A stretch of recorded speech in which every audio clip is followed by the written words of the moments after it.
asinkaba fanidada omanabu asinkaba fanidada omanabu asinkaba fanidada omanabu qabdatu manabu omanabu jirtatu manabu omanabu sikaba manabu omanabu abako manabu omanabu qabdatu manabu omanabu jirtatu manabu omanabu sikaba manabu omanabu abako manabu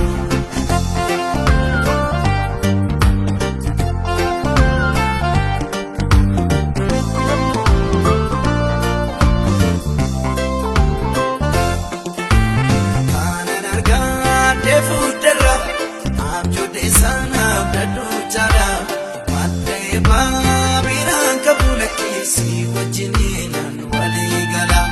soda desu tu sigabu mafankayo kokodufa bakela fauna fakatu obdikego baramufa asinkaba fanidada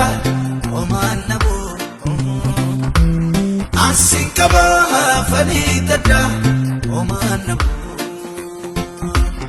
asinkaba fanidada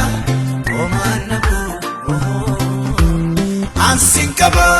fanidada omanabu omanabu qabdatu manabu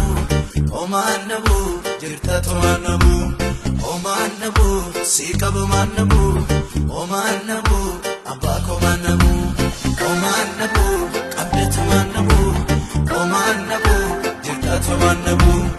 omanabu sikaba manabu omanabu abako manabu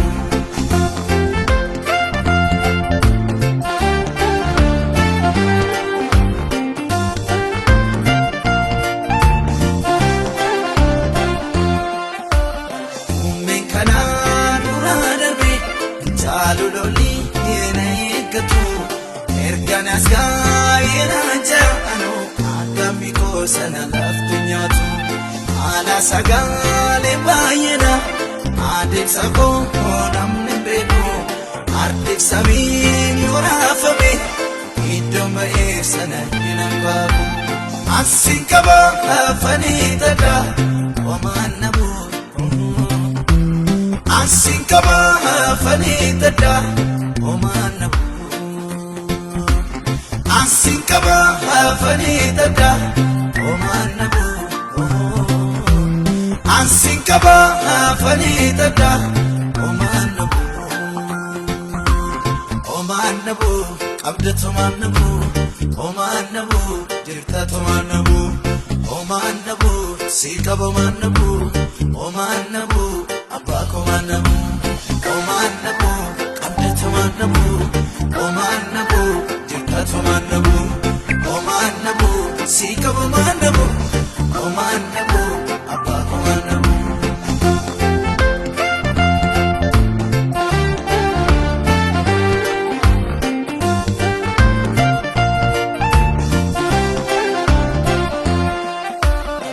amalike kana beku warramida amefiyada kofta kosi tibiromin tumakoa argubarbada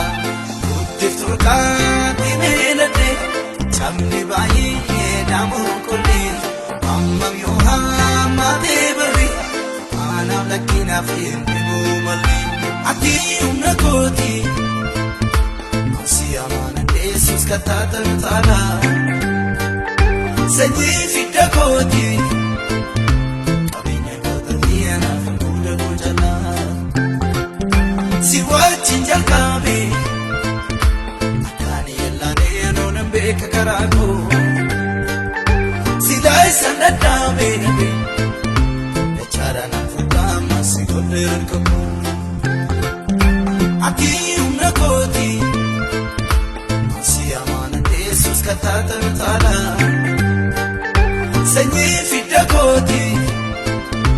Kabine moda diana fuda gojala wajjin jalqabe kan yellaane anuun beeka karaa koo silaa isaan dadhabe nabe dachaadhaan fuudhaa maasii godhee harka koo otoo ati jirtu otoo ati jirtu otoo ati jirtu otoo ati jirtu otoo ati jirtu lafa manarratti bineensi na nyaatu otoo ati jirtu otoo ati jirtu otoo ati jirtu otoo ati jirtu otoo ati jirtu bakkee manarratti allaatti